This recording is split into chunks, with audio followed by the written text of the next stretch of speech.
Langit Jakarta di pagi hari terlihat cerah, sinar matahari menyelinap melalui jendela-jendela besar rumah mewah di kawasan elit Kemang. Di dalam rumah bergaya modern minimalis itu, Maya berdiri di depan cermin besar di kamar utama, menata rambutnya yang panjang dan berkilau. Wanita berusia 35 tahun ini tersenyum kecil, memandang bayangannya dengan kepuasan. Gaun sederhana namun elegan yang dikenakannya memamerkan sosoknya yang ramping, hasil dari rutinitas yoga dan pola hidup sehat yang telah menjadi bagian dari hidupnya selama bertahun-tahun. Hari ini adalah hari spesial, ulang tahun pernikahan mereka yang ke-12. Di ruang makan, aroma kopi segar dan roti panggang memenuhi udara. Dua anak mereka, Arga, 10 tahun, dan Lila, 7 tahun, sudah duduk di meja makan, sibuk dengan sarapan mereka.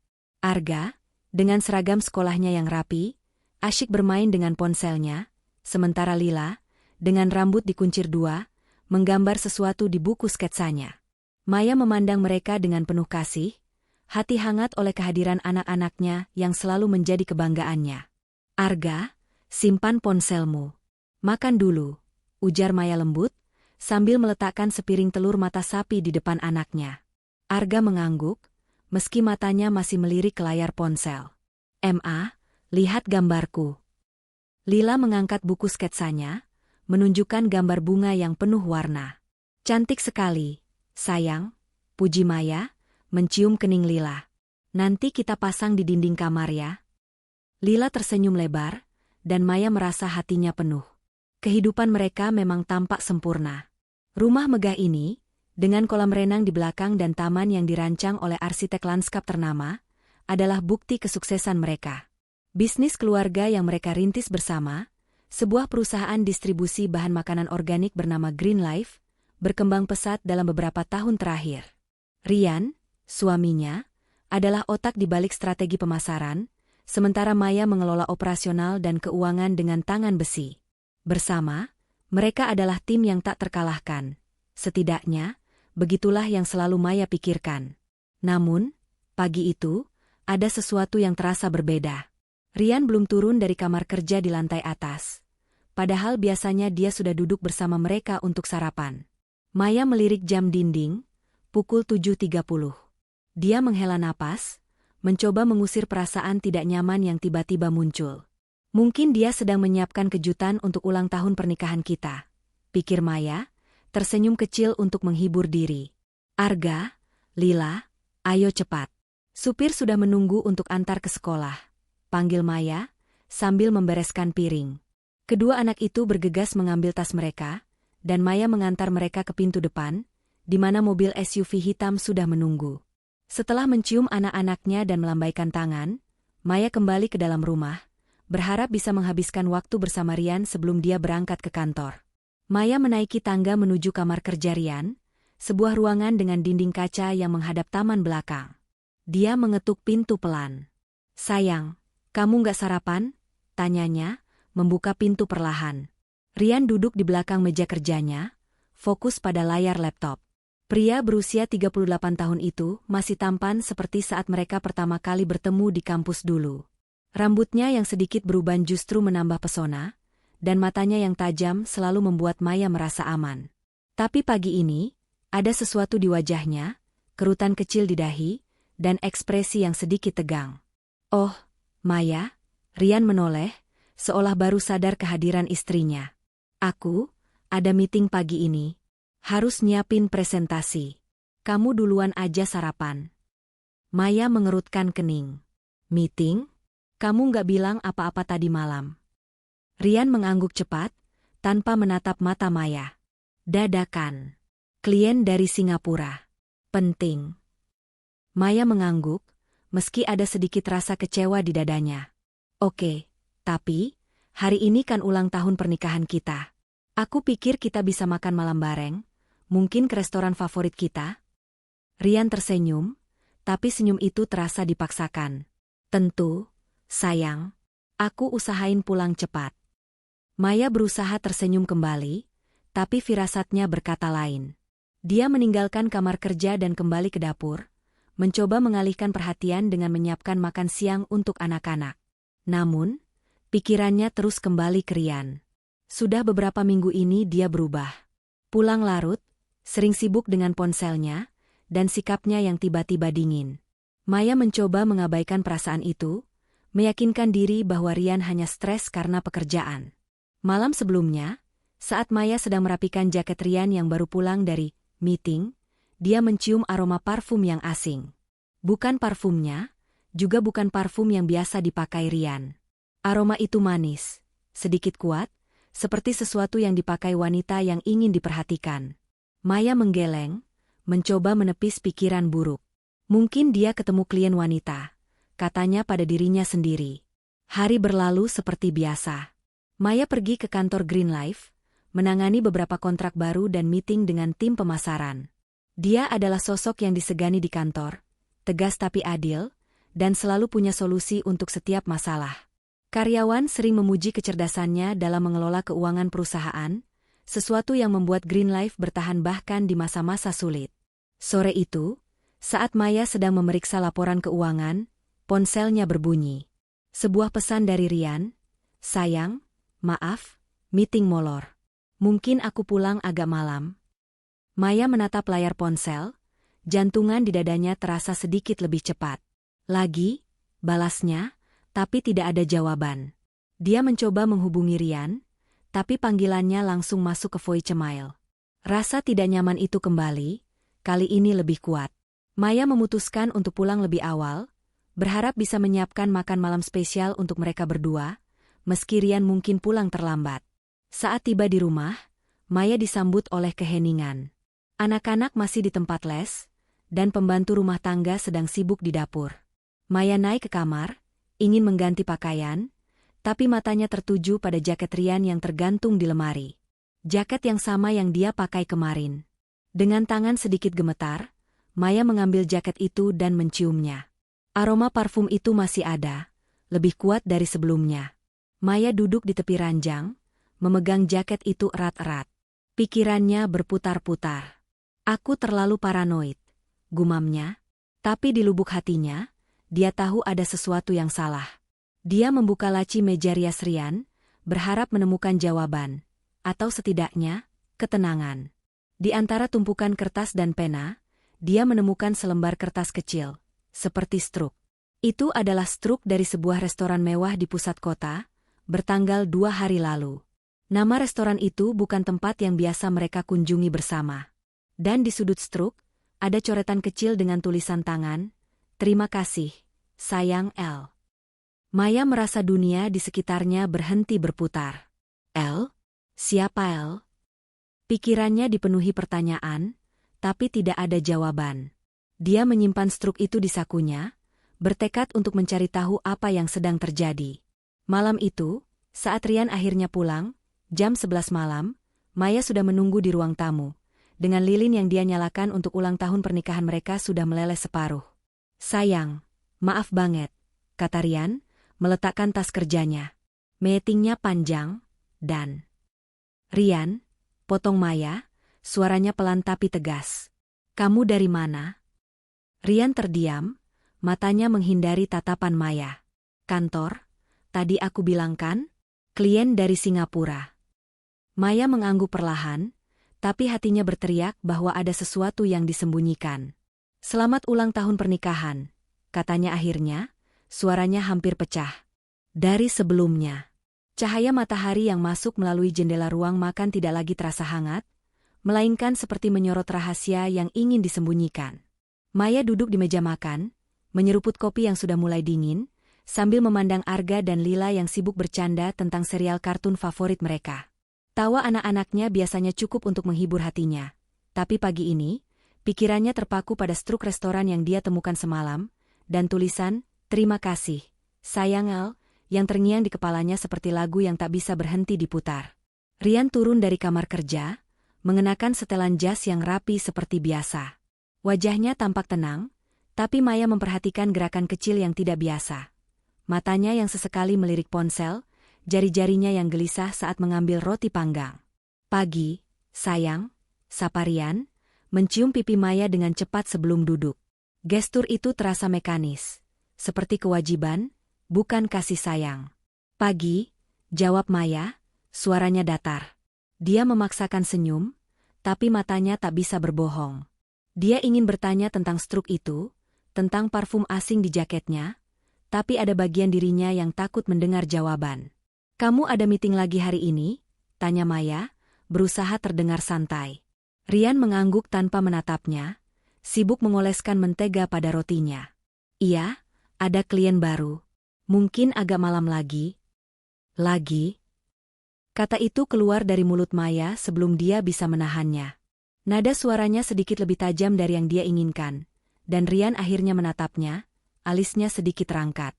"Ada apa, Mei? Kamu kok terdengar? Nggak suka?" Rian meletakkan pisau di tangannya, nadanya penuh defensif. Maya menghela napas, mencoba menenangkan diri. "Bukan gitu. Cuma, aku merasa kamu akhir-akhir ini jarang di rumah. Aku kangen kita ngobrol kayak dulu." Dia berhenti sejenak, mencari kata-kata yang tepat. "Dan, ulang tahun pernikahan kita kemarin, kamu bahkan gak ingat." Rian menghela napas panjang, seolah kesal. "Maya, aku bilang maaf, kan? Kerjaan lagi banyak. Kamu tahu sendiri Green Life lagi ekspansi. Aku nggak bisa santai-santai." Maya ingin mempercayainya, tapi firasatnya berkata lain. Dia memilih diam, tidak ingin memulai pertengkaran di depan anak-anak. Setelah Rian berpamitan dan berangkat ke kantor, Maya membawa Arga dan Lila ke mobil untuk diantar ke sekolah. Di dalam mobil, dia mencoba fokus pada obrolan ringan dengan anak-anaknya, tapi pikirannya terus kembali ke struk itu. "El, siapa El?" gumamnya dalam hati. Hari itu, di kantor Green Life, Maya berusaha menenggelamkan diri dalam pekerjaan. Dia memeriksa laporan keuangan, menandatangani kontrak, dan mengadakan rapat dengan tim pemasaran. Tapi di sela-sela kesibukannya, dia tidak bisa mengabaikan perasaan gelisah yang terus menggerogoti. Saat makan siang, dia duduk di ruangannya, menatap ponselnya. Rian tidak mengirim pesan apapun, padahal biasanya dia akan mengirimkan pesan singkat, sekadar menanyakan kabar atau mengingatkan Maya untuk makan. Hari ini, tidak ada apa-apa. Maya membuka galeri foto di ponselnya, menatap foto keluarga mereka saat liburan ke Bali tahun lalu. Rian tersenyum lebar di foto itu, memeluk Maya dan anak-anak di tepi pantai. "Apa yang berubah, Rian?" bisik Maya pada dirinya sendiri. Dia tiba-tiba teringat sesuatu, ponsel Rian. Semalam, saat Rian mandi, Maya melihat ponselnya diletakkan sembarangan di meja ruang tamu. Dia tidak pernah memeriksa ponsel suaminya sebelumnya. Itu bukan kebiasaannya. Tapi sekarang, rasa curiga itu terlalu kuat untuk diabaikan. Malam itu, Rian pulang lebih awal dari biasanya, sekitar pukul 8. Maya sudah menyiapkan makan malam, berharap bisa menciptakan suasana yang hangat seperti dulu. Tapi saat mereka duduk di meja makan, suasana terasa kaku. Rian terus memeriksa ponselnya, mengetik sesuatu dengan cepat, lalu mengunci layar dengan tergesa-gesa saat Maya meliriknya. "Siapa yang kamu SMS-an? Kok sibuk banget?" tanya Maya, berusaha terdengar santai, meski jantungannya mulai cepat. Rian mengangkat bahu. "Cuma klien. Mereka minta revisi proposal." Maya mengangguk, tapi matanya tertuju pada ponsel Rian yang diletakkan di samping piringnya. Layar ponsel itu menyala sesaat, dan Maya melihat sekilas nama di notifikasi, Lisa. Jantungannya seperti berhenti. "Lisa? Siapa Lisa?" tanya Maya, suaranya sedikit bergetar. Rian langsung mengambil ponselnya dan memasukkannya ke saku. "Cuma kolega di kantor." "Kamu nggak kenal?" jawabnya cepat, terlalu cepat. Dia bangkit dari meja, mengambil piringnya yang masih setengah penuh. "Aku capek, Mei. Aku mau istirahat dulu." Maya hanya bisa menatap punggung Rian yang berjalan menuju kamar. Dia merasa seperti ada dinding tak visible yang kini berdiri di antara mereka. Malam itu, saat Rian tertidur, Maya tidak bisa menahan diri lagi. Dia bangkit dari ranjang, berjalan pelan menuju meja tempat Rian meletakkan jaketnya. Dengan tangan gemetar, dia memeriksa saku jaket itu, berharap menemukan petunjuk lain. Tidak ada apa-apa, kecuali sebuah tanda terima parkir dari sebuah kafe mewah di Senopati, tempat yang tidak pernah mereka kunjungi bersama. Maya duduk di sofa ruang tamu, menatap tanda terima itu. Tanggalnya sama dengan struk restoran yang dia temukan sebelumnya. Apa yang kamu sembunyikan, Rian? Gumamnya. Dia merasa seperti sedang berdiri di tepi jurang. Tidak yakin apakah dia ingin melompat untuk mencari tahu kebenaran atau berbalik dan berpura-pura semuanya baik-baik saja. Keesokan harinya, Maya memutuskan untuk lebih proaktif. Dia menghubungi sahabatnya, Dina, seorang wanita energik yang selalu punya cara untuk membuat Maya merasa lebih kuat. Mereka bertemu di sebuah kafe kecil di dekat kantor. Dina mendengarkan cerita Maya dengan penuh perhatian. Alisnya terangkat saat Maya menyebutkan nama, Lisa, dan parfum asing itu. "Mei, kamu harus cari tahu," kata Dina tegas. "Jangan biarkan firasatmu ini cuma jadi bayang-bayang. Kalau Rian gak berselingkuh, dia gak akan keberatan kamu tanya-tanya, kan?" Maya mengangguk, meski hatinya masih ragu. "Aku takut, Din. Bagaimana kalau memang benar ada wanita lain? Aku nggak tahu apa yang harus kulakukan." Dina meraih tangan Maya. "Kamu Maya yang aku kenal. Kamu kuat. Kalau Rian berani main-main, dia yang akan menyesal, bukan kamu."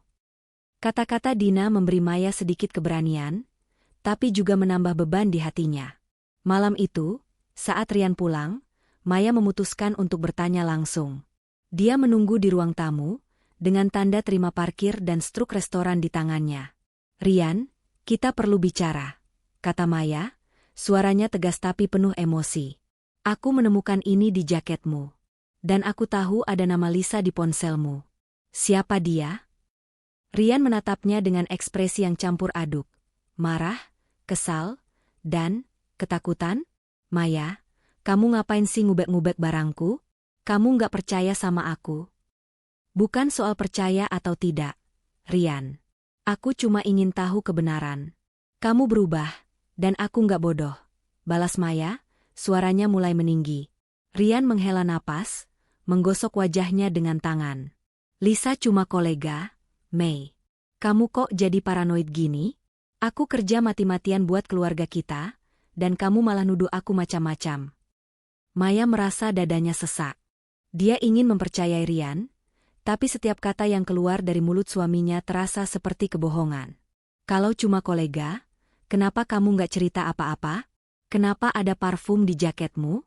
Kenapa kamu pulang larut setiap hari?" Rian bangkit dari sofa, wajahnya memerah. "Cukup, Maya. Aku capek dengan interogasi ini." Dia berjalan menuju kamar, meninggalkan Maya yang masih memegang struk itu dengan tangan gemetar. Hari itu dimulai dengan rutinitas yang sama, tapi bagi Maya, setiap detik terasa seperti menapaki ladang ranjau. Dia berusaha menjaga wajahnya tetap tenang di depan Arga dan Lila, mengantar mereka ke sekolah dengan senyum yang dipaksakan. Namun, di dalam hatinya, badai emosi bergolak. Pertengkaran kecil dengan Rian semalam meninggalkan luka yang tak terlihat, dan nama, Lisa, terus menghantui pikirannya seperti bayangan yang tak mau pergi. Maya tahu dia tidak bisa terus berpura-pura bahwa semuanya baik-baik saja. Dia membutuhkan jawaban. Sore itu, setelah menyelesaikan pekerjaan di kantor Green Life, Maya memutuskan untuk pergi ke kafe di Senopati, tempat struk dan tanda terima parkir itu berasal. Dia tidak tahu apa yang dia cari, tapi firasatnya mendorongnya untuk bertindak. Dengan jantungan yang berdegup kencang, Maya mengemudikan mobilnya menuju kafe mewah bernama La Bellevue, sebuah tempat yang dikenal sebagai favorit kalangan elit Jakarta. Saat memasuki kafe, aroma kopi panggang dan dekorasi elegan menyambutnya, tapi Maya tidak bisa menikmati suasana itu. Matanya menyapu ruangan, mencari sesuatu, atau seseorang. Dia memesan secangkir teh chamomile untuk menenangkan diri dan duduk di sudut ruangan, dekat jendela besar yang menghadap ke jalan. Dari sana, dia bisa melihat mobil-mobil mewah yang parkir di trotoar. Maya mencoba fokus pada teh di depannya, tapi pikirannya terus melayang. "Apa yang aku lakukan di sini?" gumamnya dalam hati. "Aku bukan detektif. Mungkin aku memang paranoid seperti kata Rian." Tapi tepat saat dia hendak bangkit untuk pergi, matanya menangkap sesuatu di luar jendela. Mobil BMW hitam milik Rian, yang dia kenali dari nomor platnya, berhenti di depan kafe. Jantungan Maya seperti berhenti. Dia menahan napas saat pintu pengemudi terbuka, dan Rian keluar, mengenakan jas abu-abu yang sama seperti pagi tadi. Tapi dia tidak sendiri. Seorang wanita turun dari sisi penumpang, mengenakan gaun merah ketat yang memamerkan tubuh rampingnya. Rambutnya panjang, bergelombang, dan dia tertawa sambil menyentuh lengan Rian dengan akrab. Mereka berjalan masuk ke kafe, begitu mesra hingga Maya merasa dunia di sekitarnya hancur. Maya menunduk, menyembunyikan wajahnya di balik cangkir teh, tapi matanya tidak bisa lepas dari pasangan itu. Mereka duduk di meja tak jauh dari tempatnya, dekat bar. Wanita itu, yang Maya duga adalah Lisa, tertawa dengan suara yang renyah, memainkan rambutnya sambil berbicara dengan Rian. Rian tersenyum, ekspresi yang sudah lama tidak Maya lihat di wajah suaminya. Senyum itu penuh kehangatan, penuh perhatian, sesuatu yang dulu hanya dia tujukan pada Maya. Maya merasa dadanya sesak. Dia ingin berlari, ingin berteriak, tapi kakinya seperti terpaku di lantai. Dengan tangan gemetar, dia mengambil ponselnya dan diam-diam mengambil beberapa foto. Bukti. Dia membutuhkan bukti. Foto-foto itu buram karena tangannya yang tidak stabil, tapi cukup jelas untuk menunjukkan Rian dan wanita itu, tangan mereka yang hampir bersentuhan di atas meja, dan tawa mereka yang penuh keintiman. Malam itu, Maya menunggu di ruang tamu rumah mereka. Lampu diredupkan agar suasana terasa lebih tenang, meski hatinya bergejolak. Anak-anak sudah tidur, dan rumah terasa hening kecuali suara jam dinding yang berdetak pelan. Rian pulang tepat pukul 10 malam, wajahnya terlihat lelah tapi ada kilau aneh di matanya, seperti seseorang yang menyimpan rahasia. "Mei, kamu belum tidur?" tanya Rian, meletakkan tas kerjanya di sofa. Dia melonggarkan dasinya, berusaha terlihat santai. Maya berdiri, tangannya memegang ponsel dengan erat. "Rian, kita perlu bicara. Sekarang." Rian mengerutkan kening, tapi dia duduk di sofa, menatap Maya dengan ekspresi yang campur aduk antara kesal dan waspada. "Ada apa lagi? Kamu masih soal kemarin?" Maya menghela napas dalam-dalam, mencoba mengendalikan emosinya. "Aku ke La Bellevue tadi sore. Aku lihat kamu, Rian, bersama wanita itu." Wajah Rian langsung berubah. Matanya membelalak sejenak sebelum dia memasang ekspresi defensif. "Apa maksudmu? Kamu nguntit aku sekarang?" "Jangan balik nuduh aku."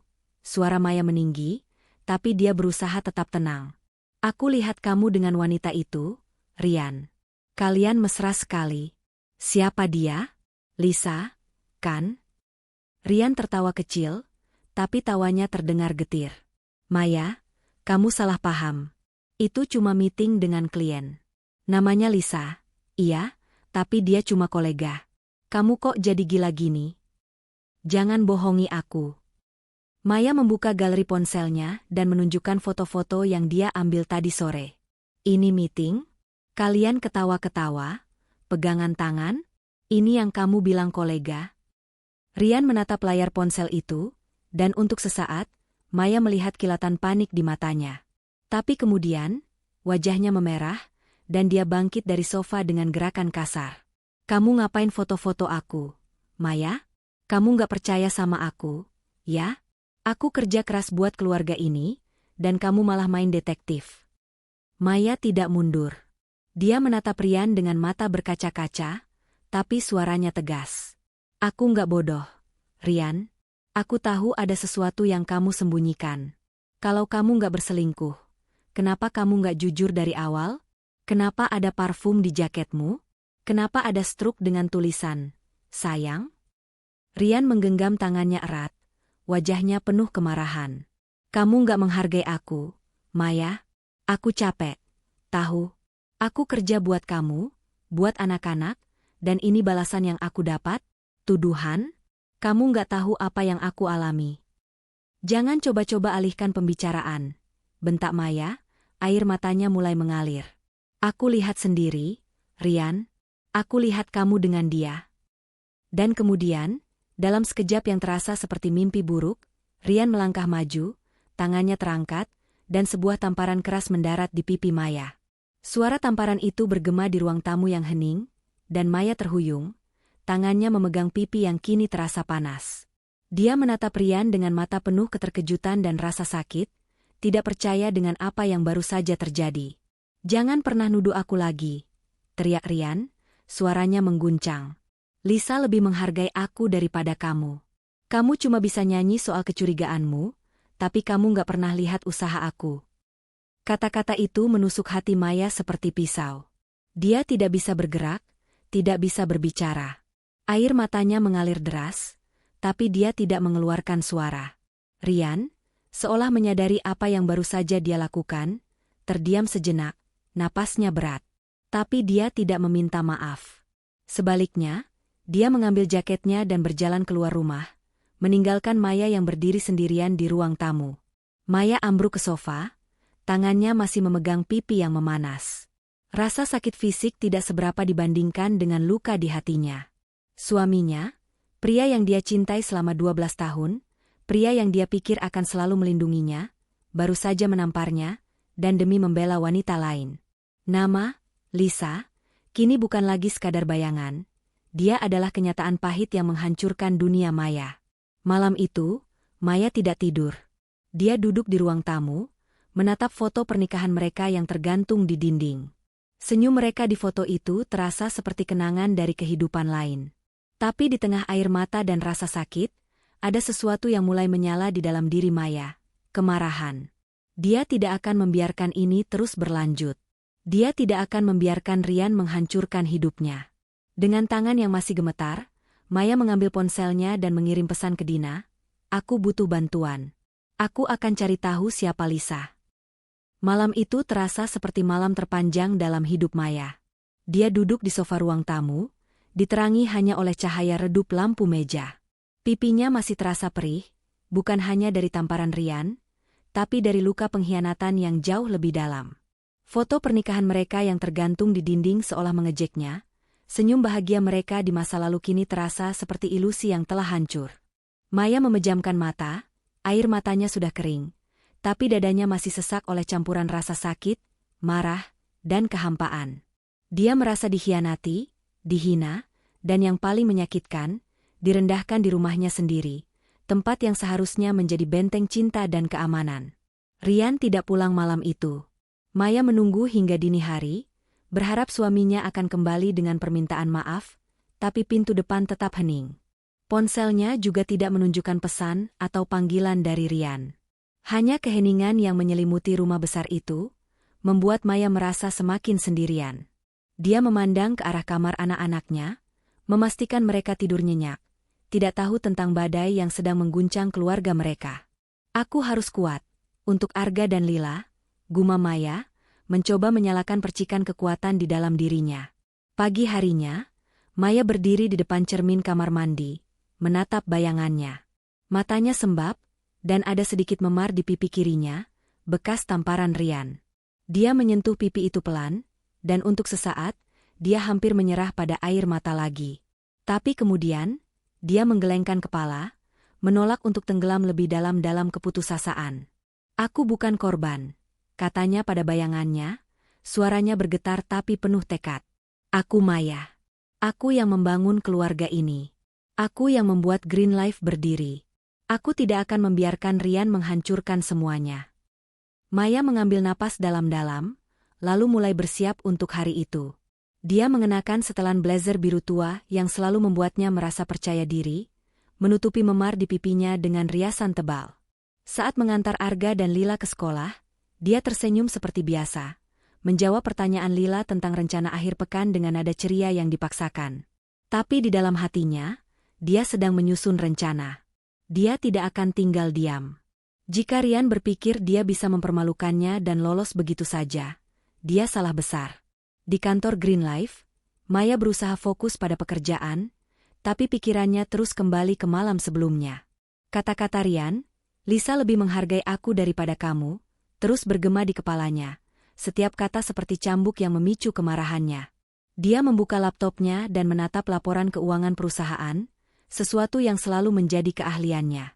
Green Life adalah hasil kerja keras mereka berdua, tapi Maya tahu bahwa dialah yang mengelola angka-angka, kontrak, dan hubungan dengan pemasok. Rian mungkin wajah perusahaan di depan klien, tapi Maya adalah tulang punggungnya. Saat istirahat makan siang, Maya menghubungi Dina, sahabatnya yang selalu menjadi tempatnya mencurahkan hati. Mereka bertemu di kafe kecil yang sama seperti sebelumnya, tempat yang terasa aman bagi Maya untuk berbicara. Dina mendengarkan cerita Maya tentang tamparan Rian dengan mata membelalak. Tangannya mengepal di atas meja. "Dia tampar kamu?" Dina hampir berteriak, membuat beberapa pengunjung kafe menoleh. "Maya, ini nggak bisa dibiarkan. Rian sudah keterlaluan." Maya mengangguk pelan, menatap cangkir kopi di depannya. "Aku tahu, Din. Aku nggak nyangka dia bisa sejauh ini. Tapi yang bikin aku lebih sakit adalah dia bela wanita itu." "Lisa? Siapa dia, Din?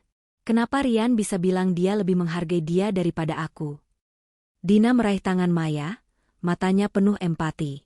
"Mei, kamu nggak perlu tahu siapa Lisa untuk tahu bahwa Rian nggak pantas buat kamu lagi. Dia nggak cuma selingkuh, dia juga berani main tangan. Ini sudah kelewatan. Kamu harus ambil tindakan." "Aku tahu," jawab Maya, suaranya mulai mantap. "Aku nggak akan tinggal diam. Aku perlu waktu untuk mikir. Aku nggak mau gegabah, tapi aku juga nggak mau dia pikir aku lemah." Dina tersenyum kecil, bangga melihat semangat yang mulai kembali di mata sahabatnya. "Itu dia Maya yang aku kenal. Kamu kuat, Mei. Kamu bisa hadapi ini. Apa rencanamu?" Maya menarik napas dalam-dalam. "Aku mau cari tahu lebih banyak tentang Lisa. Aku mau tahu apa yang Rian sembunyikan. Dan aku mau pastikan dia nggak bisa menghancurkan apa yang sudah aku bangun. Green Life, rumah, anak-anak, itu semua hasil keringatku juga. Aku nggak akan rela dia ambil semuanya begitu saja." Dina mengangguk. "Langkah pertama, kamu perlu bukti. Lebih dari cuma foto di kafe. Kalau dia selingkuh, pasti ada jejak. Keuangan, pesan, apa saja. Kamu kan jagonya urusan angka, Mei. Cek rekening perusahaan, cek transaksi Rian. Pasti ada sesuatu." Kata-kata Dina seperti menyalakan lampu di kepala Maya. Dia teringat betapa cerobohnya Rian dalam urusan keuangan. Selama ini, Maya yang mengawasi setiap transaksi besar di Green Life, tapi dia tidak pernah memeriksa akun pribadi Rian dengan saksama. "Kamu benar," kata Maya, matanya menyipit. "Kalau dia pakai uang perusahaan untuk apapun yang berhubungan dengan Lisa, aku akan tahu." Malam itu, setelah anak-anak tidur, Maya duduk di kamar kerjanya, sebuah ruangan kecil di lantai atas yang jarang dia gunakan. Dia membuka laptop dan masuk ke sistem keuangan Green Life. Dengan hati-hati, dia mulai menelusuri transaksi yang dilakukan Rian dalam beberapa bulan terakhir. Sebagian besar adalah pengeluaran rutin, makan malam dengan klien, perjalanan bisnis, biaya pemasaran. Tapi kemudian, dia menemukan sesuatu yang aneh. Beberapa transfer kecil, masing-masing beberapa juta rupiah, ke rekening yang tidak dia kenali. Nama penerima tidak tertera, tapi nomor rekening itu bukan milik pemasok atau klien yang biasa mereka tangani. Maya mencatat nomor rekening itu, lalu membuka folder dokumen pribadi Rian yang tersimpan di cloud perusahaan. Dia merasa sedikit bersalah karena mengintip, tapi kemarahannya mengalahkan rasa bersalah itu. Di antara file-file presentasi dan kontrak, dia menemukan dokumen yang tidak biasa. Sebuah bukti transfer ke sebuah agen properti untuk pembayaran apartemen di kawasan SCBD. Jantungan Maya berdegup kencang. "Apartemen? Kami nggak pernah bicara soal beli properti baru," gumamnya. Dia mencetak dokumen itu dan menyimpannya di laci terkunci. Bukti itu, meski belum cukup untuk menuduh Rian secara langsung, adalah langkah pertama. Maya tahu dia harus bergerak dengan cerdas, tidak hanya dengan emosi. Dia tidak ingin hanya membalas dendam. Dia ingin memastikan bahwa Rian merasakan konsekuensi dari pengkhianatannya. Sebelum tidur, Maya menghubungi pengacara keluarga mereka, Bima, seorang pria yang dikenal karena ketajamannya dalam menangani kasus properti dan keuangan. Dia membuat janji untuk bertemu keesokan harinya, bertekad untuk memahami haknya atas aset keluarga. Banyak dari aset Green Life dan properti mereka terdaftar atas nama Maya, karena dia yang mengurus legalitas di awal pernikahan mereka. Itu adalah keuntungan yang sekarang terasa seperti senjata rahasia. Saat Maya akhirnya merebahkan diri di ranjang, dia menatap langit-langit kamar, pikirannya berputar-putar. Rasa sakit masih ada, tapi di balik itu, ada api yang mulai menyala. Dia bukan lagi hanya istri yang terluka, dia adalah wanita yang siap melawan. Kamu pikir aku lemah, Rian? Bisiknya dalam hati. Tapi kamu salah. Aku akan buktikan bahwa aku lebih kuat dari yang kamu kira. Cahaya pagi menyelinap melalui celah-celah tirai di kamar Maya, tapi dia sudah bangun sejak subuh. Malam sebelumnya, dia hampir tidak tidur. Pikirannya dipenuhi oleh dokumen transfer misterius dan bukti pembayaran apartemen yang dia temukan di sistem keuangan Green Life. Maya tahu bahwa setiap petunjuk yang dia temukan adalah langkah menuju kebenaran, dan dia bertekad untuk menggali lebih dalam. Rasa sakit dari tamparan Rian masih terasa, bukan hanya di pipinya yang kini memudar-memarnya, tapi di hatinya yang terluka. Namun, kemarahan dan tekadnya kini lebih kuat daripada keputusasaan. Maya berdiri di depan cermin, mengenakan setelan blazer abu-abu yang elegan, rambutnya ditata rapi untuk menyembunyikan kekacauan batinnya.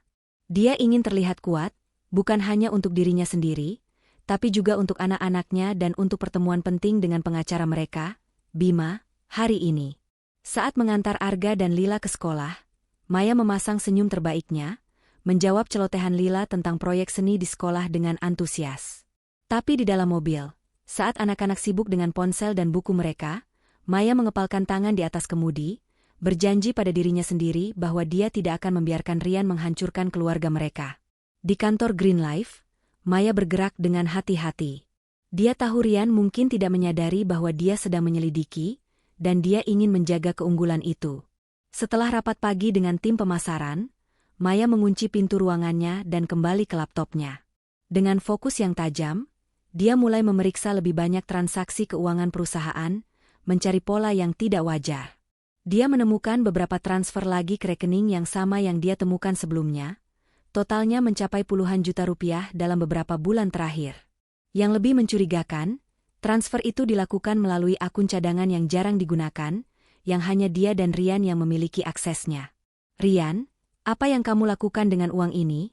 Gumam Maya, mencatat setiap detail dalam buku kecil yang dia simpan di laci terkunci.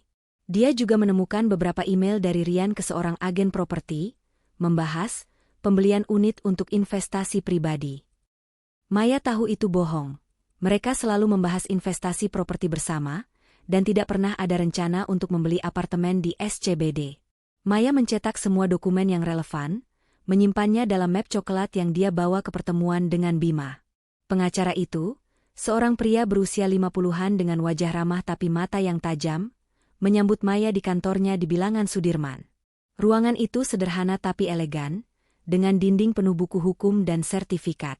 Bima menawarkan Maya secangkir teh, tapi Maya terlalu gelisah untuk menikmatinya. "Jadi, Maya, apa yang membawa kamu ke sini?"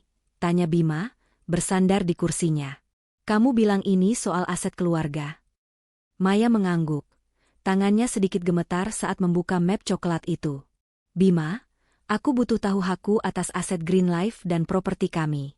Aku curiga Rian melakukan sesuatu yang tidak beres, dan aku ingin pastikan aku punya kendali atas apa yang menjadi hakku."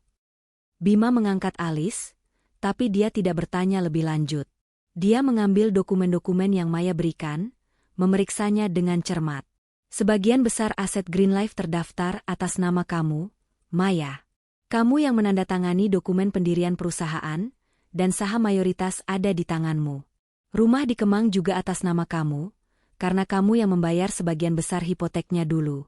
Secara hukum, posisimu sangat kuat." Maya merasa sedikit lega, tapi dia belum selesai. "Bima, aku menemukan bukti bahwa Rian mungkin menggunakan dana perusahaan untuk keperluan pribadi. Ada transfer ke rekening yang aku nggak kenal, dan pembayaran untuk apartemen yang aku nggak tahu. Apa yang bisa aku lakukan?" Bima menyipitkan mata, wajahnya serius. Kalau Rian menyalahgunakan dana perusahaan, itu bisa jadi pelanggaran serius, terutama karena Green Life adalah perusahaan bersama. Aku sarankan kamu kumpulkan lebih banyak bukti, email, bukti transfer, apa saja.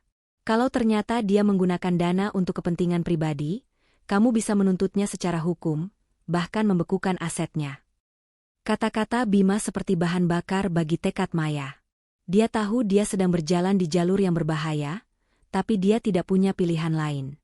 "Terima kasih, Bima. Aku akan cari tahu lebih banyak. Tapi untuk sekarang, bisakah kamu mulai menyiapkan dokumen untuk melindungi asetku? Aku nggak mau Rian tiba-tiba mengalihkan apa yang menjadi hakku dan anak-anak. Bima mengangguk. Aku akan mulai mengerjakan itu. Tapi, Maya, aku harus tanya, apa yang terjadi? Ini bukan cuma soal bisnis, kan? Maya menunduk, memainkan jari-jarinya. Untuk sesaat, dia hampir menceritakan semuanya. Tentang tamparan, tentang Lisa, tentang pengkhianatan Rian. Tapi dia menahan diri. Aku cuma ingin pastikan keluargaku aman, katanya akhirnya, suaranya pelan tapi tegas. Setelah pertemuan itu, Maya merasa lebih kuat. Bima bukan hanya pengacara, dia adalah sekutu. Tapi Maya tahu dia juga membutuhkan dukungan emosional. Malam itu, dia mengundang Dina dan ibunya, Ibu Sari, ke rumah untuk makan malam. Ibu Sari, seorang wanita berusia 60 tahun yang selalu menjadi pilar kekuatan dalam hidup Maya, langsung tahu ada sesuatu yang salah saat melihat wajah putrinya. "Mei, apa yang terjadi?" tanya Ibu Sari, tangannya memegang bahu Maya dengan lembut. "Kamu kelihatan nggak seperti biasanya." Maya mencoba tersenyum, tapi air matanya mengkhianati.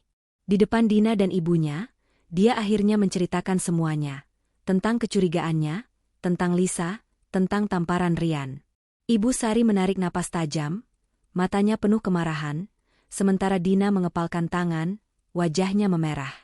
"Rian berani tampar kamu?" Ibu Sari menggelengkan kepala, suaranya penuh kekecewaan. "Aku pikir dia pria baik, Mei. Tapi ini nggak bisa diterima." Dina menimpali, "Kamu harus lawan, Mei. Jangan biarkan dia pikir dia bisa lolos dengan ini.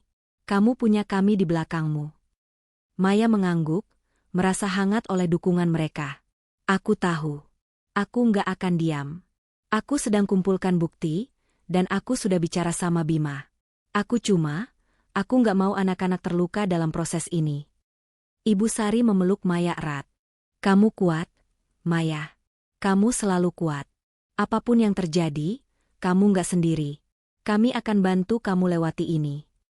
Malam itu, setelah Dina dan Ibu Sari pulang, Maya kembali ke kamar kerjanya. Dia membuka laptop lagi, kali ini dengan tekad yang lebih kuat. Dia menghubungi seorang teman lama dari kantor, seorang akuntan bernama Rudy yang dulu pernah membantunya mengaudit keuangan perusahaan. Maya memintanya untuk memeriksa transaksi-transaksi mencurigakan secara rahasia, tanpa sepengetahuan Rian. Rudy setuju, menjanjikan laporan awal dalam beberapa hari. Saat Maya menutup laptopnya, dia menatap foto keluarga di meja kerjanya, foto yang sama dari liburan di Bali. Dia menyentuh wajah Arga dan Lila di foto itu, berjanji dalam hati bahwa dia akan melindungi mereka, apapun yang terjadi. Rian mungkin telah mengkhianatinya, tapi Maya tidak akan membiarkan pengkhianatan itu menghancurkan hidupnya. Dengan setiap bukti yang dia kumpulkan, dia merasa lebih dekat untuk mengambil kembali kendali atas hidupnya, dan memastikan bahwa Rian membayar harga atas apa yang telah dia lakukan. Maya duduk di ruang kerjanya yang kecil, diterangi hanya oleh cahaya layar laptop yang memancarkan angka-angka dan dokumen. Di depannya, map coklat yang berisi bukti-bukti pengkhianatan Rian kini semakin tebal. Laporan dari Rudy, akuntan yang dia percaya, tiba pagi ini melalui email terenkripsi. Rudy menemukan lebih banyak transfer mencurigakan dari rekening cadangan Green Life ke nomor rekening yang sama yang Maya temukan sebelumnya. Totalnya kini mencapai hampir 100 juta rupiah dalam 6 bulan terakhir. Yang lebih mengejutkan, Rudy melacak bahwa rekening itu terdaftar atas nama Lisa Pratama, nama yang kini menjadi momok dalam hidup Maya. Maya menutup mata sejenak, mencoba menenangkan napasnya. Nama, Lisa Pratama, terasa seperti pukulan lain di hatinya. Tapi kali ini, pukulan itu tidak membuatnya runtuh. Sebaliknya, itu seperti bahan bakar yang membakar tekadnya lebih kuat. Dia membuka dokumen lain dari Rudy. Bukti bahwa Rian telah menggunakan dana perusahaan untuk membayar cicilan apartemen di SCBD, serta beberapa pembelian barang mewah, termasuk sebuah tas desainer yang harganya setara dengan gaji bulanan seorang manajer di Green Life. Untuk siapa lagi kalau bukan untuk Lisa? Gumam Maya, kemarahannya bercampur dengan rasa jijik. Hari itu, Maya bertemu kembali dengan Bima, pengacara keluarga mereka, di kantornya. Dia membawa semua bukti yang telah dikumpulkan. Laporan transaksi, bukti transfer, dan dokumen pembelian apartemen. Bima memeriksa setiap lembar dengan cermat. Alisnya sesekali terangkat saat melihat jumlah uang yang telah dialihkan Rian. Ini serius, Maya, kata Bima, menatapnya dengan wajah serius. Rian tidak hanya menyalahgunakan dana perusahaan, tapi juga melanggar perjanjian fidusia sebagai direktur. Dengan bukti ini, kamu bisa menuntutnya atas penggelapan. Dan karena sebagian besar aset Green Life atas namamu, kamu punya hak untuk membekukan semua transaksi yang berhubungan dengan akun ini. Maya mengangguk, tangannya mengepal di atas meja. Aku mau dia tahu bahwa dia nggak bisa seenaknya main-main dengan apa yang sudah kita bangun bersama. Aku mau aset-aset itu kembali ke tanganku. Bima tersenyum kecil, mengangguk penuh pengertian. Baik. Langkah pertama, kita akan ajukan permohonan ke pengadilan untuk membekukan rekening cadangan itu dan menghentikan semua transaksi yang tidak kamu setujui. Aku juga akan menyiapkan surat untuk membatasi akses Rian ke aset perusahaan sampai penyelidikan selesai. Tapi, Maya, kamu yakin mau ke arah ini? Ini artinya perang terbuka dengan Rian. Maya menatap Bima dengan mata yang penuh tekad. Aku nggak punya pilihan lain. Bima, dia yang memulai perang ini. Aku cuma ingin melindungi apa yang menjadi hakku dan anak-anakku. Setelah pertemuan itu, Maya kembali ke kantor Green Life dengan rencana yang lebih jelas. Dia menghubungi tim keuangan perusahaan dan meminta mereka untuk menghentikan semua akses Rian ke rekening cadangan, dengan alasan audit internal. Dia juga meminta Rudy untuk terus memantau aktivitas keuangan Rian, termasuk kartu kredit pribadinya yang terkait dengan perusahaan. Maya tahu dia harus bergerak cepat, sebelum Rian menyadari apa yang sedang terjadi. Malam itu, saat Rian pulang ke rumah, Maya sudah menyiapkan makan malam seperti biasa, berusaha menjaga suasana normal di depan Arga dan Lila. Tapi dia bisa melihat ketegangan di wajah Rian. Dia tampak gelisah, sering memeriksa ponselnya, dan hampir tidak berbicara selama makan malam. Maya memperhatikan setiap gerak-geriknya, mencari tanda-tanda bahwa dia mulai curiga. Tapi Rian tampak terlalu sibuk dengan pikirannya sendiri untuk menyadari bahwa Maya sedang merencanakan sesuatu. Setelah anak-anak tidur, Maya duduk di ruang tamu, menunggu kesempatan untuk berbicara dengan Rian. Dia ingin melihat reaksinya, ingin tahu seberapa jauh Rian akan berbohong. Saat Rian akhirnya duduk di sofa, menghela napas lelah, Maya memulai. Rian, aku mau tanya soal keuangan perusahaan, kata Maya. Suaranya tenang tapi penuh perhitungan. Aku lihat ada beberapa transaksi aneh di rekening cadangan. Kamu tahu apa-apa soal ini? Rian menatapnya, alisnya terangkat. Transaksi aneh? Apa maksudmu? Aku nggak ngurus detail keuangan, Mei. Itu kan bagianmu. Maya tersenyum tipis, tapi matanya dingin. Oh, iya? Jadi kamu nggak tahu soal transfer ke rekening atas nama Lisa Pratama? Atau pembayaran apartemen di SCBD? Wajah Rian berubah pucat seketika. Dia membuka mulut, tapi tidak ada kata yang keluar. Untuk sesaat, Maya melihat kepanikan di matanya, tanda bahwa dia tahu permainannya mulai terbongkar. Maya, kamu ngapain sih selidiki aku? Ini urusan bisnis, bukan urusanmu. Katanya, suaranya mulai meninggi. Bukan urusanku. Maya bangkit dari sofa. Suaranya tetap tenang tapi penuh kekuatan. Green Life adalah hasil keringatku juga, Rian. Aku punya hak untuk tahu kemana uang perusahaan pergi. Dan kalau kamu pakai untuk beliin apartemen buat Lisa, itu bukan cuma urusan bisnis, itu pengkhianatan. Rian mengepalkan tangan, wajahnya memerah. Kamu nggak tahu apa-apa, Maya. Jangan asal tuduh. Apartemen itu untuk investasi, bukan untuk Lisa. Jangan bohongi aku lagi, bentak Maya, untuk pertama kalinya membiarkan kemarahannya meledak. Aku punya bukti, Rian. Aku tahu semua yang kamu lakukan. Dan aku nggak akan biarkan kamu menghancurkan keluarga ini. Rian terdiam, napasnya berat. Dia bangkit, mengambil jaketnya, dan berjalan menuju pintu. Aku nggak mau ngomong sama orang yang cuma bisa nuduh tanpa bukti, katanya sebelum membanting pintu. Tapi Maya tidak goyah. Dia tahu Rian sedang panik, dan itu adalah tanda bahwa strateginya mulai berhasil. Keesokan harinya, dengan bantuan Bima, Maya mengajukan permohonan resmi ke bank untuk membekukan rekening cadangan Green Life. Dia juga meminta tim keuangan untuk mengalihkan kendali saham perusahaan ke namanya, menggunakan haknya sebagai pemegang saham mayoritas. Setiap langkah yang dia ambil dirancang untuk memotong akses Rian ke sumber daya yang selama ini dia salah gunakan. Sore itu, Rudy menghubungi Maya dengan kabar baru. "Maya, aku cek kartu kredit pribadi Rian yang terkait dengan perusahaan.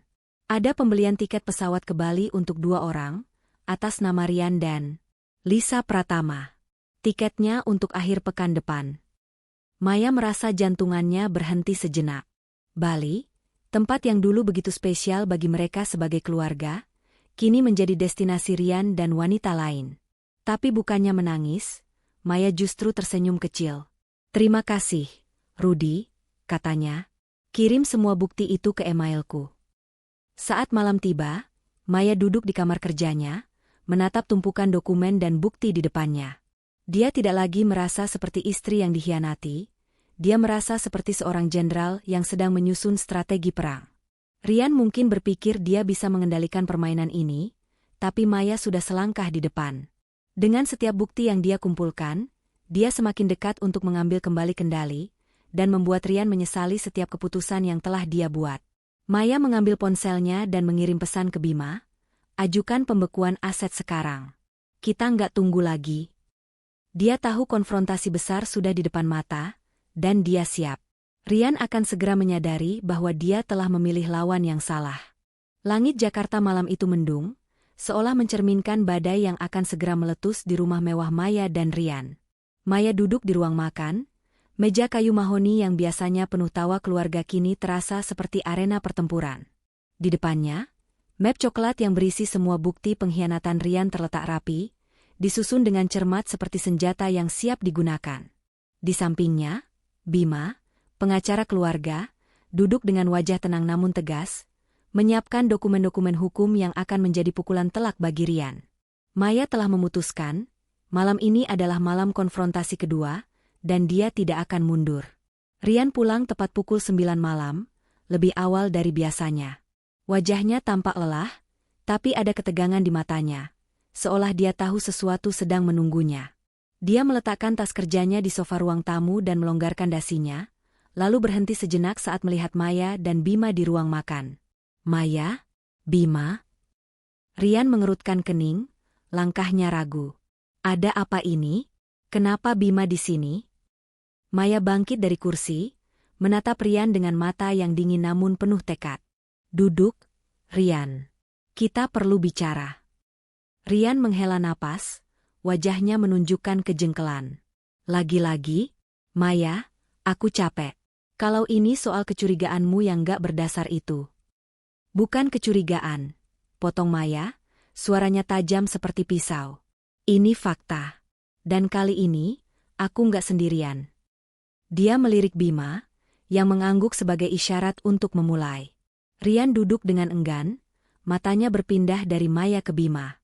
"Apa maksudnya ini? Kalian bikin suasana kayak pengadilan gini?" Bima membuka map coklat dan mengeluarkan setumpuk dokumen, meletakkannya di depan Rian. "Rian, saya di sini atas permintaan Maya untuk membahas beberapa pelanggaran serius terkait keuangan Green Life. Kami menemukan bukti bahwa kamu telah mengalihkan dana perusahaan ke rekening pribadi atas nama Lisa Pratama, serta menggunakan dana tersebut untuk pembelian apartemen dan barang-barang mewah yang tidak terkait dengan operasional perusahaan." Wajah Rian memucat, tapi dia cepat memasang ekspresi defensif. "Apa? Ini tuduhan ngawur? Maya, kamu benar-benar udah gila, ya? Sekarang kamu bawa pengacara untuk nuduh aku macam-macam." Maya tidak goyah. Dia mengambil salah satu dokumen dari tumpukan itu, bukti transfer ke rekening Lisa Pratama, dan mendorongnya ke arah Rian. "Jangan coba-coba bohong lagi, Rian. Ini bukti transfer dari rekening cadangan Green Life. 100 juta dalam 6 bulan. Ke rekening Lisa Pratama. Dan ini," dia mengeluarkan dokumen lain, "bukti bahwa kamu bayar cicilan apartemen di SCBD. Apartemen yang kamu bilang, untuk investasi.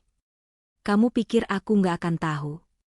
Rian menatap dokumen-dokumen itu, tangannya gemetar. Untuk sesaat, dia tampak kehilangan kata-kata. Tapi kemudian, seperti kebiasaannya, dia kembali menyerang. Kamu ngapain ngubek-ngubek urusan pribadiku, Maya? Ini urusan perusahaan, dan aku punya hak untuk. Kamu nggak punya hak apa-apa, bentak Maya, suaranya menggema di ruang makan yang hening. Green Life adalah milik kita berdua, tapi saham mayoritas atas namaku. Aku yang urus keuangan, aku yang bikin perusahaan ini bertahan. Dan kamu? Kamu cuma pakai uang itu untuk selingkuhanmu. Rian bangkit dari kursi, wajahnya memerah. Jangan berani-berani bilang Lisa selingkuhan. Kamu nggak tahu apa-apa tentang dia. Dia lebih ngerti aku, lebih menghargai aku daripada kamu yang cuma bisa nuduh dan ngatur hidupku. Kata-kata itu seperti tamparan lain bagi Maya, tapi kali ini dia tidak terhuyung. Dia berdiri tegak, menatap Rian dengan mata yang penuh kemarahan namun terkendali. Menghargai? Dia menghargai dompetmu, Rian. Dan sekarang, kamu akan kehilangan semuanya karena dia. Bima mengambil alih, suaranya tenang tapi tegas.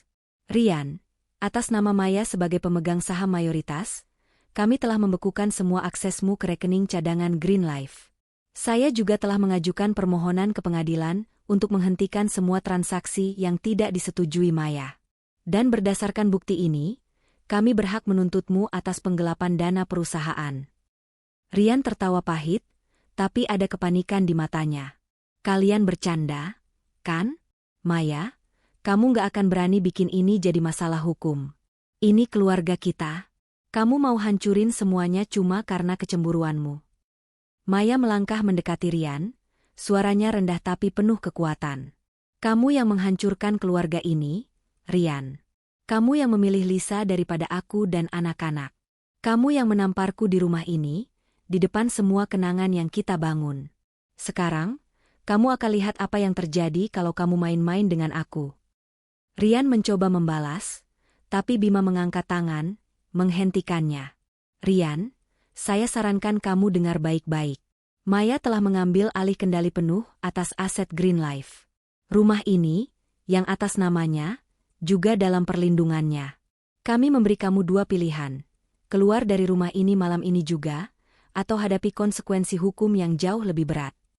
Rian menatap Maya, matanya penuh kebencian bercampur ketakutan.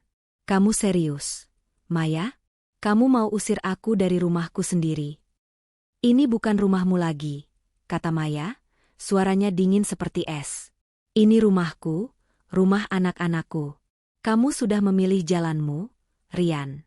Sekarang keluar, atau aku panggil pihak berwenang. Rian menggenggam tangannya, seolah ingin membalas dengan kemarahan, tapi tatapan tajam Bima dan ketenangan Maya membuatnya mundur. Dia tahu dia tidak punya kekuatan di sini, tidak lagi. Dengan langkah berat, dia mengambil tas kerjanya dan berjalan menuju pintu depan. Sebelum keluar, dia berbalik, menatap Maya dengan mata yang penuh penyesalan dan kemarahan. Kamu akan menyesal, Maya. Aku janji. Maya tidak menjawab. Dia hanya berdiri di sana, tangannya memegang dokumen-dokumen itu seperti perisai. Saat pintu depan tertutup dengan keras, dia merasa napasnya lega untuk pertama kalinya dalam beberapa minggu. Tapi di balik kemenangan kecil ini, ada rasa sakit yang masih menggigit. Dia telah mengambil langkah besar, tapi perjuangan ini belum selesai. Setelah Rian pergi, Bima menatap Maya dengan penuh kekaguman. Kamu luar biasa, Maya. Banyak orang di posisimu akan hancur, tapi kamu melawan. Maya tersenyum tipis, tapi matanya berkaca-kaca. Aku nggak punya pilihan, Bima. Aku harus kuat, untuk Arga dan Lila. Tapi, ini nggak mudah. Aku masih cinta dia, meskipun aku benci mengakuinya. Bima mengangguk, memahami. Ambil waktu, Maya. Tapi ingat, kamu sudah ambil kendali. Sekarang, kita pastikan dia nggak bisa menyentuh apapun yang menjadi hakmu. Malam itu, Maya duduk di kamar anak-anak, menatap mereka yang tidur nyenyak. Lila memeluk boneka kelinci kesayangannya, sementara Arga tidur dengan buku komik terbuka di dadanya. Maya mencium kening mereka masing-masing, berjanji dalam hati bahwa dia akan melindungi mereka dari badai ini. Konfrontasi kedua dengan Rian telah selesai, dan Maya telah menang, setidaknya untuk saat ini. Tapi dia tahu Rian tidak akan menyerah begitu saja. Dia harus bersiap untuk langkah berikutnya, karena perang ini masih jauh dari selesai. Malam itu, rumah besar di Kemang terasa lebih hening dari biasanya. Setelah konfrontasi sengit dengan Rian, Maya berdiri di ruang makan, tangannya masih memegang map coklat yang berisi bukti-bukti pengkhianatannya.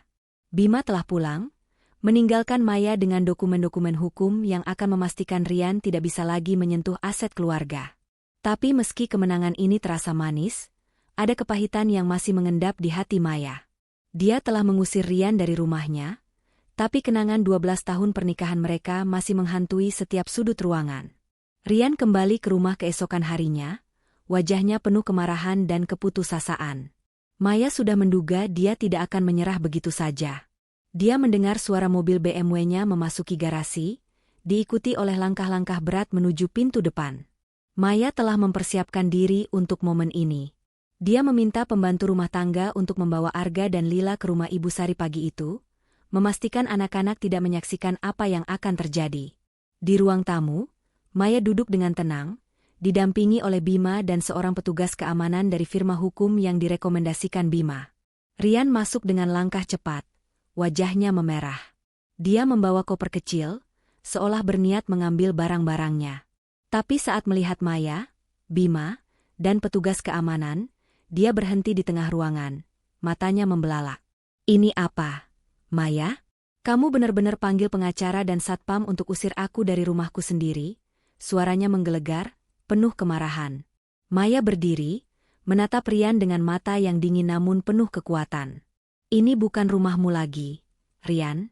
Aku sudah bilang kemarin, kamu keluar, atau aku panggil pihak berwenang. Pilihannya jelas. Rian tertawa pahit, tapi ada kepanikan di matanya. Kamu nggak serius, Maya? Ini rumah kita. Aku punya hak atas rumah ini, atas Green Life, atas semuanya. Kamu nggak bisa seenaknya usir aku. Bima melangkah maju, suaranya tenang tapi tegas. Rian, secara hukum, rumah ini atas nama Maya. Sebagian besar aset Green Life juga atas namanya. Dengan bukti penggelapan yang kami miliki, kamu tidak punya hak untuk tetap di sini. Saya sarankan kamu pergi dengan damai, atau kami akan melibatkan polisi. Rian mengepalkan tangan, melangkah mendekati Maya. Petugas keamanan segera mengambil posisi di antara mereka, membuat Rian mundur. Kamu pikir kamu menang, ya, Maya?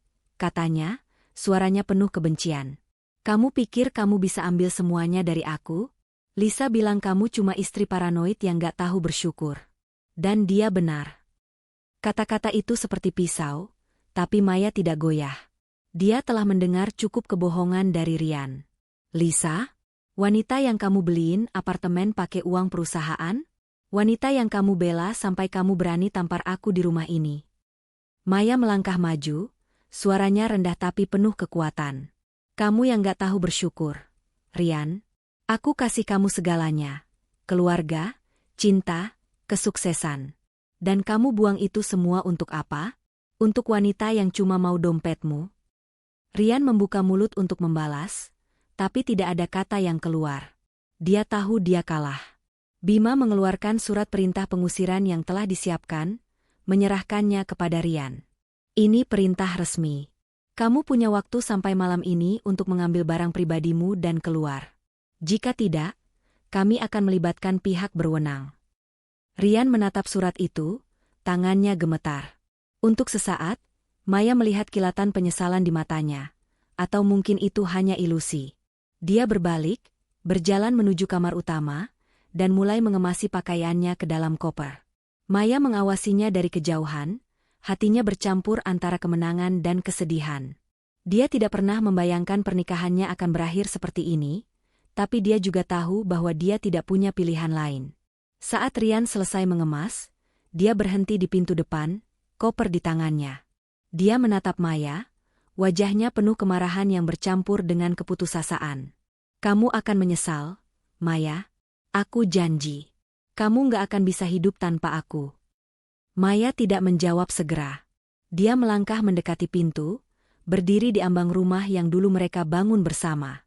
Aku sudah hidup tanpa kamu sejak kamu memilih Lisa, Ryan, katanya, suaranya pelan tapi penuh keyakinan. Sekarang pergilah. Dan jangan pernah kembali. Ryan menatapnya untuk terakhir kali, lalu berbalik dan berjalan menuju mobilnya. Saat pintu depan tertutup, Maya merasa beban di dadanya sedikit terangkat, tapi air mata akhirnya mengalir. Dia bukan menangis karena kehilangan Ryan, tapi karena kehilangan mimpi tentang keluarga sempurna yang dulu dia pegang erat. Petugas keamanan dan Bima meninggalkan rumah, memberi Maya ruang untuk menenangkan diri.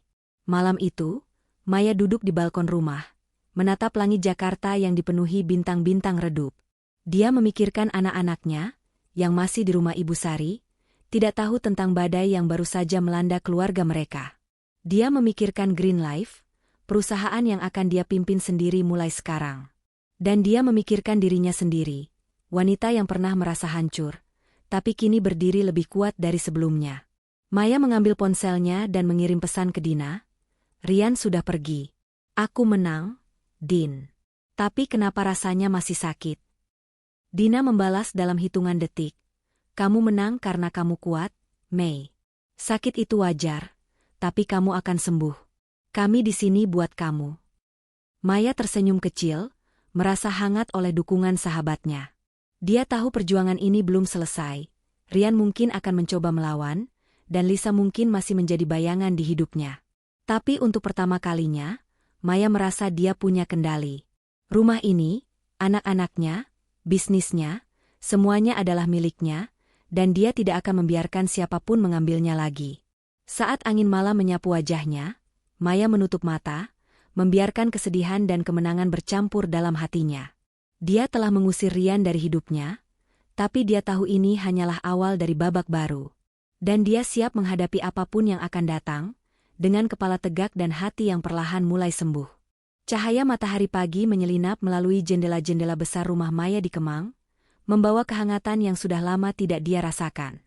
2 minggu telah berlalu sejak malam dramatis ketika Ryan diusir dari rumah, dan meskipun luka di hati Maya masih terasa, dia mulai menemukan ritme baru dalam hidupnya. Rumah yang dulu penuh dengan ketegangan kini terasa lebih damai, seolah beban pengkhianatan Ryan telah ikut pergi bersama koper yang dia bawa malam itu. Maya berdiri di dapur, menyiapkan sarapan untuk Arga dan Lila, sambil mendengarkan tawa mereka yang riang dari ruang makan. Anak-anaknya adalah alasan utama dia terus melangkah maju, dan dia bertekad untuk memberikan mereka kehidupan yang stabil meski tanpa ayah mereka. Maya telah mengambil alih kendali penuh atas Green Life, perusahaan yang dia dan Ryan bangun bersama. Dengan bantuan Bima, pengacara keluarga, dia memastikan bahwa semua aset perusahaan dan pribadi yang atas namanya tetap aman dari jangkauan Ryan. Tim keuangan, yang kini dipimpin oleh Rudy, bekerja di bawah arahan Maya untuk membersihkan jejak-jejak penggelapan yang dilakukan Ryan. Maya juga mulai merekrut manajer baru untuk mengisi posisi yang dulu dipegang Ryan, memastikan bahwa Green Life tidak hanya bertahan, tapi berkembang lebih pesat dari sebelumnya. Di kantor, Maya menjadi sosok yang semakin disegani. Karyawan yang awalnya khawatir tentang masa depan perusahaan setelah kepergian Ryan kini, melihat Maya sebagai pemimpin yang tegas namun inspiratif. Dia menghabiskan hari-harinya dengan rapat, negosiasi dengan klien baru, dan merancang strategi ekspansi ke pasar internasional. Green Life mulai menarik perhatian media, dengan beberapa artikel bisnis memuji kebangkitan perusahaan di bawah kepemimpinan Maya Santoso. Setiap kali membaca artikel seperti itu, Maya merasa sedikit lebih kuat, seolah dunia mengakui bahwa dia tidak hanya bertahan, tapi menang. Namun, di tengah kesibukannya, ada satu kejadian tak terduga yang mengguncang ketenangan Maya. Suatu sore, saat dia sedang menyiapkan presentasi di kantor, resepsionis menghubunginya. Bu Maya, ada tamu yang ingin bertemu. Dia bilang namanya Lisa Pratama. Jantungan Maya seperti berhenti. Nama itu, nama yang telah menghantui hidupnya selama berbulan-bulan, kini berdiri di depan pintu kantornya. Maya menarik napas dalam-dalam, mencoba menenangkan diri. Suruh dia masuk, katanya. Suaranya tetap tenang meski dadanya berdegup kencang. Beberapa menit kemudian, Lisa masuk ke ruangan Maya. Wanita itu, yang kini Maya lihat dengan jelas untuk pertama kali, tampak berbeda dari bayangan yang dia ciptakan di pikirannya. Lisa mengenakan gaun sederhana, rambutnya yang dulu bergelombang kini diikat rapi, dan wajahnya terlihat pucat, seolah kehilangan kilau yang dulu Maya saksikan di kafe.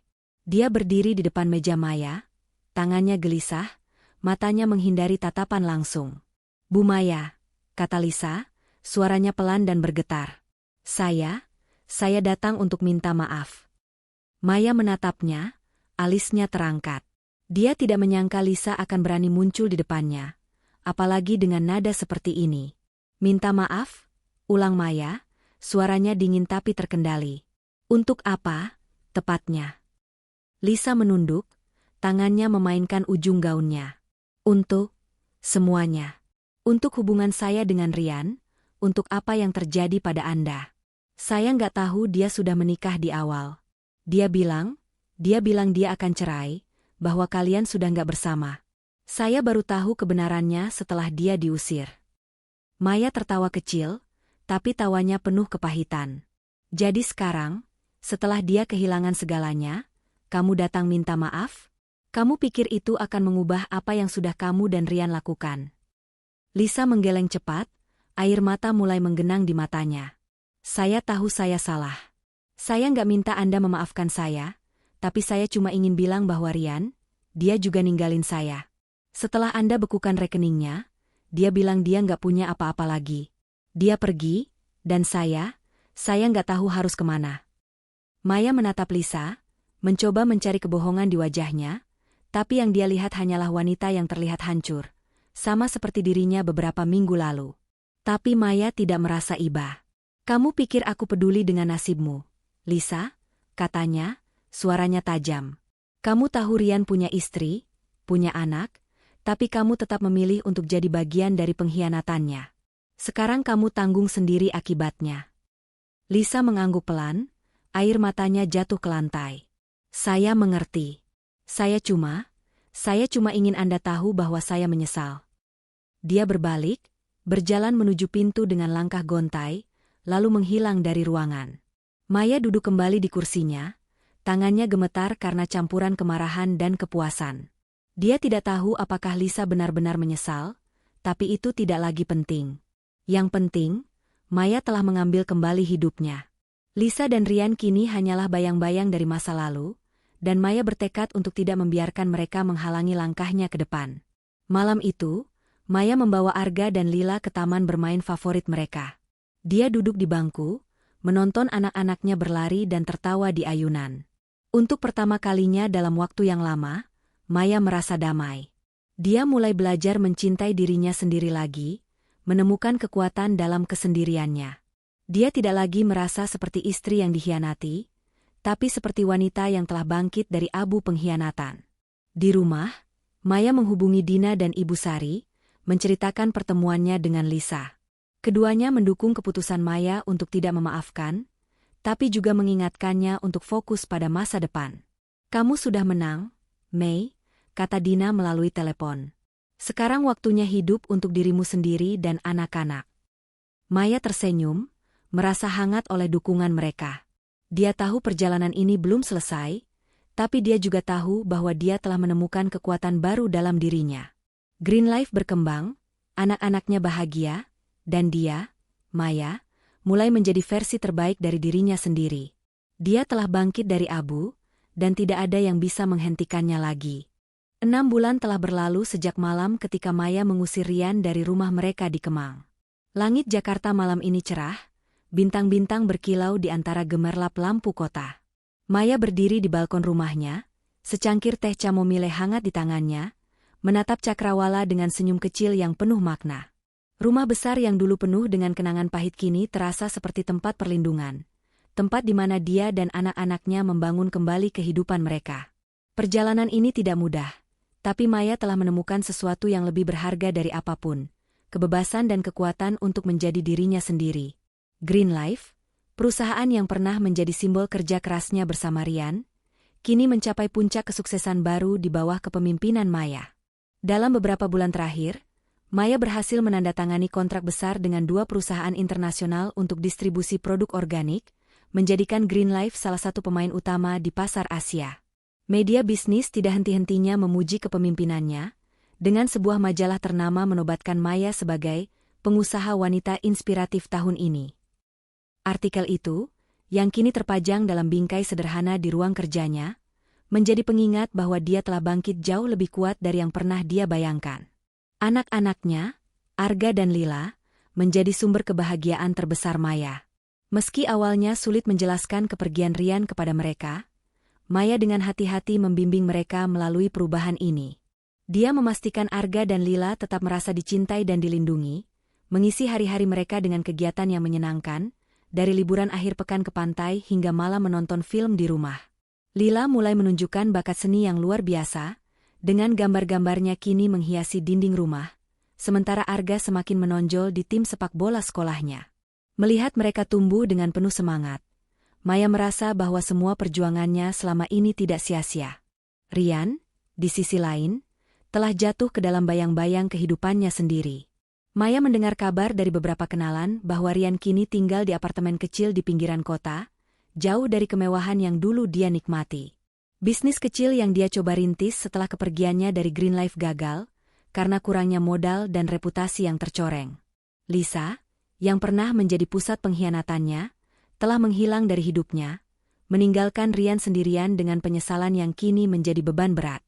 Beberapa kali, Rian mencoba menghubungi Maya, mengirim pesan yang meminta maaf dan memohon untuk bertemu dengan anak-anak. Tapi Maya, dengan hati yang kini lebih kuat, memilih untuk menjaga jarak.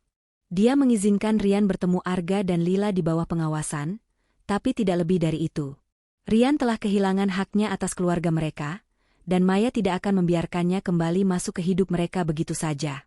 Malam ini, Maya mengadakan acara kecil di rumah untuk merayakan ulang tahun Lila yang ke-8.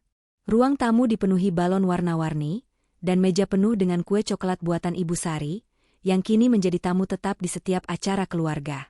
Dina, sahabat setia Maya, hadir bersama suami dan anak-anaknya, membawa tawa dan kehangatan yang membuat rumah terasa hidup. Arga dan Lila berlarian dengan teman-teman mereka, sementara Maya berdiri di samping Dina, menatap anak-anaknya dengan penuh kasih. "Kamu lihat, Mei," kata Dina, menunjuk ke arah Lila yang sedang membuka kado dengan wajah berseri-seri. "Kamu kasih mereka kehidupan yang bahagia, meskipun semua yang udah kamu lalui. Kamu luar biasa." Maya tersenyum, matanya berkaca-kaca tapi penuh kebanggaan. "Aku nggak akan bisa sejauh ini tanpa kamu dan Ibu, Din. Kalian yang bikin aku percaya aku bisa bangkit." Dina memeluk Maya erat. "Kamu yang bikin dirimu bangkit, Mei. Kami cuma cheerleader. Kamu yang main di lapangan." Setelah acara selesai dan tamu-tamu pulang, Maya mengantar Arga dan Lila ke kamar mereka. Dia membacakan cerita untuk Lila, seperti kebiasaan mereka, dan mendengarkan Arga bercerita tentang mimpinya menjadi pemain sepak bola profesional. Saat keduanya tertidur, Maya kembali ke balkon, tempat favoritnya untuk merenung. Dia menatap langit malam, merasakan angin sejuk menyapu wajahnya.